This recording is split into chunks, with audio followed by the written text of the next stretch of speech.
Now broadcasting on your favorite podcast platform, it's the Maverick Do It Different podcast with your host, Paul Finck, the Maverick Millionaire. When you want to step up and dare to be different, when you will dare to be great and live up to your fullest potential, when you are ready to dare to be a maverick and live the life of your dreams, filled with abundance, passion, and joy, then it's time to listen to me, Paul Finck, the Maverick Millionaire, and the Maverick Do It Different podcast. And welcome to this podcast. And I got to tell you, this week is so special. I've got someone on here that I want to introduce you to because we have connected at so many different levels. You're going to want to listen to this. This is the Maverick Do It Different podcast. I am Paul Finck, the Maverick Millionaire, and this is the time for us to talk about how you create a difference in your life by doing it different, creating a different future from this point forward. I want to talk to you about a person that is, well, she's in our book. We've come out with just an amazing book that's gotten so much buzz, driven the bestseller. This is the Network Marketing 2.0 Revealed book. It's how network marketers are changing the future in our world and doing it today by not just changing the future, but also changing the industry. And the person that's with us today is the Joy Catalyst. And I know you want to pay attention to that. So much fun. Mary Dee is international speaker, best-selling author, trusted business advisor at the MADLOVE Agency. She's been advising for over 20 years in the network marketing space, influencers, agency spaces, to help impact-driven businesses create a winning strategy and culture. Built multiple startups from scratch idea to a multi-million-dollar enterprise. Mary's sought after for her sage advice, love-heartedness, and ability to foster a safe environment that promotes discovery, growth, and breakthroughs. Signature program MADLOVEology is designed to help transform your pain into passion so that you can fall in love with your life again. She'll show you how to say no to the grind, say yes to abundance through 8 key frameworks that are guaranteed to create lasting results in your life so that you can have the freedom, peace, and life that you crave. She also, on a personal note, in 2018, got healed from breast cancer with holistic approaches, holistic medicine, if you will. And this is after surgery, which helped her really guide her journey with cancer survivors, really helping them stay encouraged and empowered to make decisions not on fear, but on faith. Chairman of the board of thebreasties.org, a 501c3 nonprofit, absolutely community that supports young women affected by breast cancer with resources, encouragement, and connection. She is the person to help you really create the life that you crave so much. Please welcome Mary Dee to the podcast. How are you? If I were any better, Paul, I would be twins. Well, no, you're not allowed to say that because I've got a bunch of twins. We're good. We no more allowed. So I knew you would especially relate to that one. That's exactly. So with everything that you've done, and you have a great history, lots of success. Like, when did things really shift? And I understand in 2018 you had a major shift. What was the one before that? Good question. Well, this is how I choose my reality. And part of it is I am really comfortable with change. And when I say comfortable, I had to learn to get comfortable with change. But if there's anything I've learned in life and business, Paul, it's that if a wrench can come in and, into your spigot somewhere, it will. And if something can go wrong, it's going to. And that's okay, because how we face those challenges and how we go through them and how we choose to show up is really where the magic happens. And all those things can be learning experiences. And so I've just said, I've surrendered to the fact that I am here on earth to be a lifelong learner. And so as things flow in, I show up and I say, how can I play with this today? And what can I learn from it? And as I go into it with that attitude, that's really what's helped me. So there's been lots of shifts, but I don't know that there's any one major big one that I could put a finger on, like having breast cancer is kind of a big one, but I don't know that I have another one that's quite like that. I'll tell you, at the same time I was going through breast cancer, I did go through an FTC lawsuit. That's a pretty big one when it comes to industry stuff. Yeah, but it was happening at the same time. So that's why I said those things were all kind of, I had my Job moment all in the same year. Yeah, and I've had those years also. Were you always like this then? I would say that for me, being a joy catalyst has literally been the theme of my life. And my mom would tell you the same thing. She'd tell you I'm easygoing. I was a kid that one day she cut my hair really short and she said I didn't like it. But all I did is I went over to the mirror, I looked at it and I go, I think I look kind of like a boy. I don't like it, but okay. And I walked away and I never said anything else about the hair again, right? And you have the hair grow out, no big deal. And so that's how I've just made a choice, because again, the hair is going to grow back, right? Yeah. So there's all these things that we get so wound up about in life. And I'm like, if you don't like something, change it. If your story sucks, change it. It's a great analogy, hair to life in general, is that, time heals all, that things will continue to shift and change. And just because you don't like the change now doesn't mean the next change won't bring you the grace that you were looking for. So keep just living life and enjoying it. Yeah, and remaining fluid, right? Because things do change. I mean, we can all say that now, especially after going through these last couple of years of how the world has changed in so many significant ways. But even as technology shows up and does things for us, and just politics every few years, there's always going to be a shift and a change. And our level of joy really relies on how quickly we can also shift with those ebbs and flows. Are we going to constantly resist, or can we surrender and enjoy and really go, okay, great. How can I shift my perspective, or how can I come in this and gamify this for myself? Where can I find these moments that are really going to create peace for me versus resistance? Yeah, no question. It's so fascinating. I know, I'll go out and do yard work, and some days, man, it's a horrid time. And then other times, I thoroughly enjoy it, have the time of my life. It's the same effort, the same struggles, the same sweat. And yet some days the after pain is just so gratifying, and other times it's painful all day long. Mm-hmm, mm-hmm.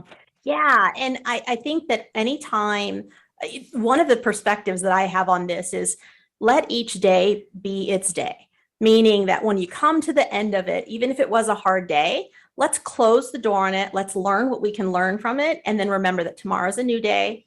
We get some good rest and we go into it, and we can choose to wake up with a better attitude. We can choose to start again. And I get it. Sometimes there are series of days where we have to pick ourselves off the floor. Yeah, to say the least. Yeah, it's so interesting. And so this perspective you've had for a long time, other people have moments in time. You've had it for most of your life. I guess that what's interesting as I interview people that have created levels of success like yourself, have created this mindset that really helps them create everything else around them. What makes you different? Why you? What makes it that you have that mindset, and how can other people grab hold of that? That's a really great question. So I think it's a few things. And I just say this from observation. And this is in observing myself too. And so you guys know, not every day is perfect. I don't not ever have a bad hair day. That's unrealistic, right? But what I do is I choose to have more good days than bad days. And as many times as I can make that choice, that's the choice I'm making. And I really believe that choice is available to all of us. And one of them is through gratitude. I have a really strong gratitude practice. And I know people hear that all the time, but you guys, even on days where you're like, God, take me today. And I've had that moment of God, take me today. It's in sometimes just looking at the blade of grass and going, you know what?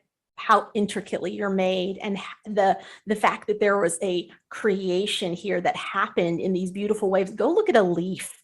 Go look at the intricate little pieces that are on that leaf, and that had to come together in some way to create life.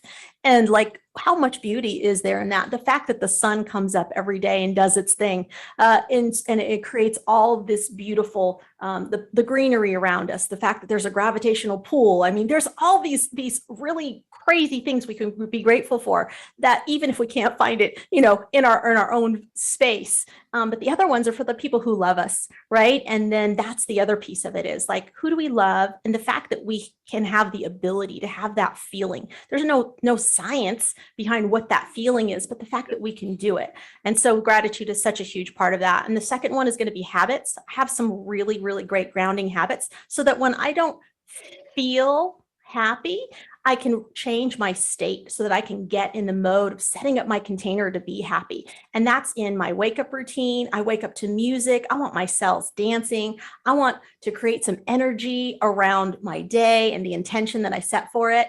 And then in the evening, that wind down routine, which I talked about briefly. And that's really just a matter of putting a lid on the day and saying, day, whew, I learned from you, and there's some things that might sit on my heart for a little while, but you know what? Now I've got to close this container, and now I'm going to walk into some self-care for myself.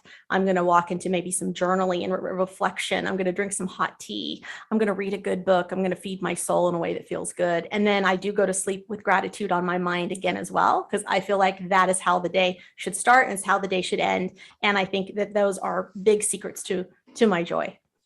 Huge components. And I want everyone to pay attention that's listening to this and go back over what was just said and what Mary Dee just said. And in understanding, they sound so simple. And I find that it's the habits that we build our life with that are so simple. Like a 5-year-old could do it. Mm-hmm. And yet most adults don't do it. And it's such a shame because it is, in all my research with highly successful people, they all follow the same pattern. They all do the same things. This isn't rocket science. This isn't something, oh my gosh, there's a big secret out there. Do the things that are being said here. Follow the pattern and watch what happens. And it's so great. With all that you have available, and I know you've got some great tools and strategies that you would love to share, one of which you did write some in the book. What is it? You wrote a chapter in the book. Give us a takeaway from what you wrote in the book that you would really love for them to carry with them. Ooh, I would say that one of the takeaways is that you have a choice in how you want to show up every day. And in deciding to change your story, ideally sooner than later, you can make that shift that you want to have happen in your life. And it's by showing up as the person that you want to become. Like, how can you be that person? And what's the next thing you need to do? People think, oh, I've got to make $1 million and then I will fill in the blank. Oh, I'm going to work and make money and then I will travel. Then I will do this. Well, my friends, why? Why are you waiting? Why, when you can have it right now? It's by starting now, and it's starting with those little things and those little habits, just like the ones I went over. If you don't have an intentional gratitude practice, start one. If you don't have a morning wake up, start one. If you don't have an end of the day practice, start one. And you can start it today. It takes only a few minutes. It doesn't have to be this thing that takes 3 hours of your day or 5 hours of meditation. It can be something as small as a few minutes where you're really intentional and you can start now. Yeah. Start today. If there's one message that we both would absolutely say, start today, whatever it is, start today. Life is too short. And if the last couple of years have not taught each and every one of us that, and I know you went through in 2018 struggles, my wife went through it in 2020, and it's those struggles, and you begin to realize life is too short. Don't wait. Yeah, people say all the time, they're like, oh, did breast cancer change you? I said, no, it just reminded me. It reminded me that, like, wow, we're so fragile and there's no control that we really have over this particular, item. Sometimes life shows up in ways that are, I mean, you especially, Paul, can speak to this in terms of just having this kind of unknown when it comes to the world of health. And we do our best, right? We're out there running, or we're out there eating our vegan diet or whatever biohacking that you're doing. And those are great, guys. I mean, I'm not poo-pooing those at all. I'm about it. But really, at the end of the day, we don't know. A crazy comet could come out of the sky and I could be done, So it's knowing, like, I can't control that part of life, but what I can control is me showing up and deciding to live each day and live it to its fullest. And if that's in my control, then that's what I'm here for. One of the greatest gifts that COVID and the last couple of years, and then my wife having cancer and her battle with that, really gave me was that understanding. You're right. It just helped me be aware. And for my wife and I, we became aware that we had no regrets, that we were already living the life that we really wanted to live. And so there wasn't any major shift, like in mind blend of, oh my gosh, we have to change all this because we weren't living the life that we really liked now that we realize it's so short. And that's so much of the message of loving life and creating the life that you were really meant to live, that you were really craving all along. You just forgot to pay attention. Right. Right. That's so true. So true. If anything, I know for me, it sped up my bucket list just a little bit, but outside of that, it was like, wow, so much gratitude for that having been the attitude of life. And so if anyone listening hasn't caught on to that, like, now's your opportunity. Like, go do the thing. I gotta ask now that you mentioned it. So what was on your bucket list that you added to, or that you had forgotten about and put in there? Well, I had this story about how I would have to go to like Norway to see the Northern Lights, or one of those like crazy, European countries like Iceland. And then I found out that actually you can see them in Montana here in the United States in the winter. Yes. How about that? And so that's actually on your bucket list? That's on my bucket list. So I'm doing that this winter. Oh, that's so wild. Oh, that's awesome. But there was, writing the book. I ended up writing co-authoring 2 this year, and then another one that's with a publisher for next year. And so that obviously sped up that process as well. But it was nice to have a little bit of a timeline on like, because I know that there's only so much time, how can I ensure that I'm really intentional about my bucket list? Not, I'll do it whenever, but how can I really put it on my mind and go, no, like every quarter, I want to knock out at least one thing on that list. And it was nice to go back to that list and look at it and realize that every year I had literally done just about 4 or 5 a year without having revisited the list for like a couple of years. And I was really proud of myself. I went, how about that? Putting it down on paper, and that my subconscious remembered it and got it done. Yep. Yeah. So many times, all you got to do is write it once. You'll remember it. It'll resonate in your subconscious because of writing it down that once. Yeah. And my wife and I had a practice way back when that we've carried forward, is every year we'd always reflect back, like, what was the big thing that we did this year? And every year looking to top that. So whatever the big thing was that you did the year, well, how are we going to beat that experience? Nice. All right. Well, that was so great. Now what? What's next? And every single year, now mind you, with us, every year, some of what topped the last year was just having more kids. But other than that, it really was. And that challenge of constantly looking for life, which I know is what you talk about so much, looking for that love of life, looking for the next adventure in your life, and understanding how to live life in gratitude every day. Yes. Yeah. So neat. So you kind of gave us a little bit. What's next for you? Ooh, well, I've got, like I said, book coming out next year. It's called Just Eat the Cake, a recipe for living a life of courage, joy, and purpose. And I'm so excited because that's my first actually fully authored book. And I'm super excited about releasing that to the world and sharing that wisdom and sharing the fun and sharing the triumphs and the trials. And I think there's just a lot of inspiration and hope and practical takeaways that people can grab from that. Yeah, you definitely want to keep us posted when that's going to come out so we can help you broadcast it to the world. No question.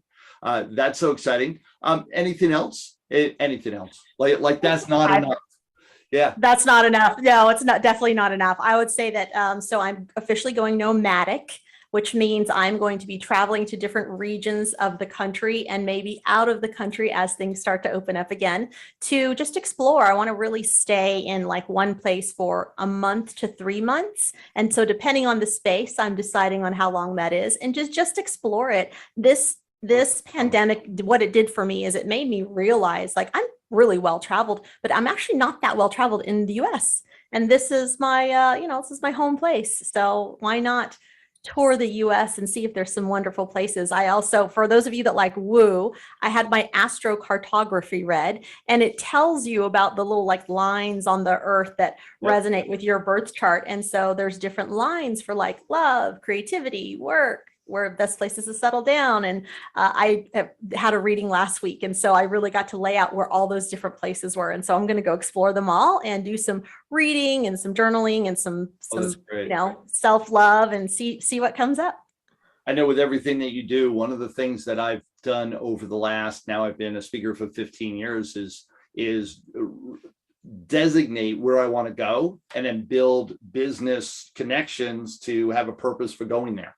Yeah. And so I want to travel to Vegas next month. All right, where am I speaking in Vegas next month? We got this. Yeah. And my wife travels with me. And so we've actually created it where we did a tour in South Africa and in London and different places that we wanted to go, and just found a reason to be there for other purposes. Absolutely. Absolutely. I'm a firm believer in working and playing together. Yeah. And so all of those things, there's always an opportunity to work and play in the same space. So for sure, Paul, for sure. Yeah, absolutely. So much fun. So much fun. We got a lightning round. We'll guide right through. What book would you recommend for our listening audience? We've got people all around the world. What would you have them read? Oh yeah. So you guys are going to think that I have some like esoteric, like, great business book of wisdom that I learned, a strategy or thing. No, I'll tell you exactly what it was. It's from Melanie Godfred, and it's called Self-Love Poetry. Now, you guys might be like, Mary, really self-love poetry? But I got to tell you guys, self-love is if you don't know how to love yourself, it's not going to be as easy to love others. And when you can really lean into loving yourself, you really open up the energy to receive love and to be a better giver of love. And this book is great because what she's done is there's literally a right brain side and a left brain side. So the poetry is designed to resonate with you, whether it's your left brain thinker or a right brain thinker. And you'll see that in the book. Really, really good read. And they're short, they're quick, you can share them, they're shareable. And I love this. I love this for just the quick piece of just the reminder. And I want to tell everyone that book wasn't just planted there. She didn't know I was going to ask this question. It was just there. Yeah. How cool is that? That whole concept of self-love. I talk a lot about it in the relation of giving and receiving, of giving gifts. And not being a good receiver of gifts, you're not going to be a good giver either. And in life, that cycle of and flow is so important. So important. Key component. I love that. Favorite movie? Favorite movie of all time, or are we just talking about like? Do I have a a la carte on this? Your favorite movie is whatever that is. I don't know if I should say this out loud. Okay. Yeah, absolutely. Now we got to hear it. So having been a cancer patient, I can tell you again, there's those days where you've got to find ways to make yourself laugh. And I'll tell you, the movie that always does it for me, the series that always does it for me is actually American Pie. Oh, yes. Yes. Yeah. Perfect. Absolutely perfect. Wait, this is getting better. So favorite singer or band? Oh, this is going to date me. Okay, favorite singer. And it's mostly because I like the lyrics and the words, and I just know where the influences come from. Is actually way too much explanation for this, guys. Is actually Richard Marx. Richard Marx. Richard Marx. Favorite singer or band? He's my all-time. I have every album. I have every CD. I know every song. I know all the stories. So just put him on the map. All right, that's all I got to tell you. All right, so go look him up. Yeah, go look him up. Oh my gosh. So out of all that, here's one more. Your biggest passion. Ooh, my biggest passion is going to be in the transformation space.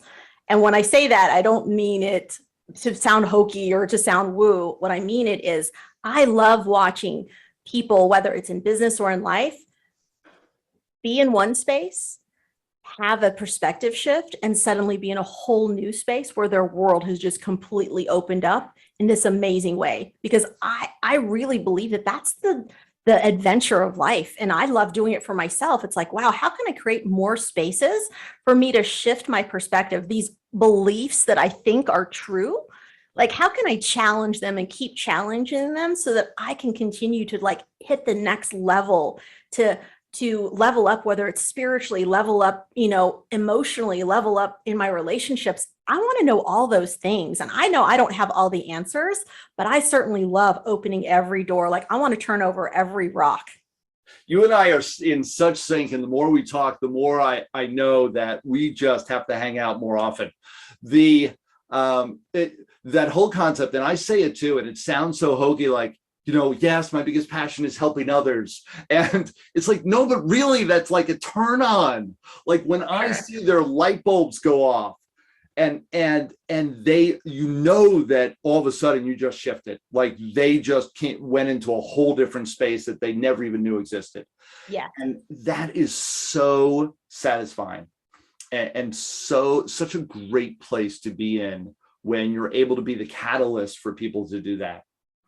And of course that I have conversations all the time with people. Well, I'm not going to do whatever crazy thing I'm telling them that they should be doing, because they're like, I don't see how is that going to help me in my business. Jumping off the building, I don't know why that will help me. Just tell me, what am I supposed to do with my marketing? And I go jump off the building. Uh-huh. And so what crazy thing have you just done or are you planning on doing? Oh, so good. I've definitely jumped off many buildings. I will say that I've even got video footage of me jumping off of the highest tower in New Zealand. So that was good fun. How tall is the highest tower in New Zealand? It's high, and I can't even remember how tall it is, but it's literally the tallest building in New Zealand. You did it with a zip line, or you did it with a parachute? Zip line. Oh yeah, zip line. Is it like the one in Vegas? Have you been to the Stratosphere? I have seen, yes, it's similar to the one in the Stratosphere, but this one, I don't know about the one on the Stratosphere, but I can tell you that the one in New Zealand goes from the top all the way to the bottom. Yeah, it's 800, I believe it's 855 feet down from top to bottom, but it's nice. What they call a controlled zip line, which is really cool. Got it. That's great. Yes, and anything bungee, anything jumping out of an airplane. I mean, all of the whitewater. I almost died whitewater rafting, and I would do it again. All the things. I've got a challenge for you. Now, it's really not. It feels dangerous when you're doing it. It's tubing in around Mount Etna in Sicily. We did that a couple years ago. Okay. One of the craziest, totally like no safety, no controls. You're basically you're just in a tube, like a big air tube but they're boulders the size of, skyscrapers that you're bouncing into head first. And you're like, how does somebody not die here? With rapids, like driving you right to the big boulder. Wow. That sounds amazing. And we did this with all my family, all my kids came with us. And I'm like, holy cow. I swear I did a face plant against one of them, came out miraculously without a scratch. I don't know how, but so much fun. So much fun. Yeah, sign me up for all of those things, Paul. I can tell you, here's one. Here's a good one that people will be like, okay, that's a pretty big one. I actually want to go into, I think they do it in Mexico, where you can sit on the floor of the ocean and they feed sharks right in front of you. And so the sharks are literally right there. I think that would be phenomenal. Yes. Yeah. They're basically right over your head. Right. Yeah. Really cool. Yeah. Really cool. Great stuff. So adventure galore. We've got to get together for that. We've got people listening all over the world. What are some final words of wisdom you'd like to share with our listeners? Ooh, I would say that I think many of us pop into podcasts and we pop into series like this so that we can glean some source of wisdom. And what I will leave you with is what I believe is the ultimate show of success. And what's shown up in my life is being like the thing that's made me successful. And guys, it's again, nothing complicated. It was just showing up. That success is literally 90% showing up. The 10% is you talking, you doing the thing, you showing up for practice, and then showing up for the game, and then showing up for the win. It really isn't showing up. So I'm glad you showed up today, and I hope that you got something great from this. Beautiful. Love that. Yeah, just keep showing up. Couldn't agree with you more. Thank you so much, Mary. This has been an absolute pleasure.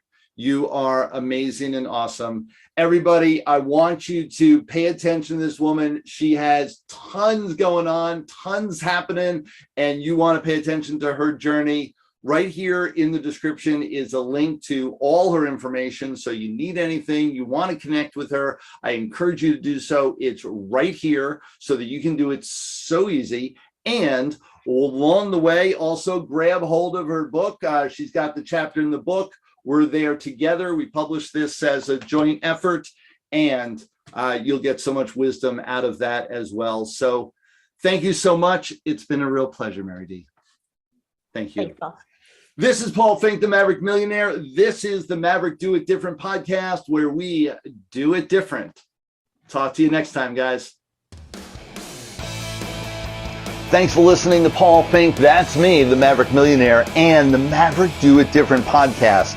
You can listen to us anytime, 24/7 on your podcast listening platform of choice. Introduce us to your friends, give us 5-star rating, and subscribe, and share us across all your social media platforms to anyone that could really utilize this message right now. Till next time, everyone.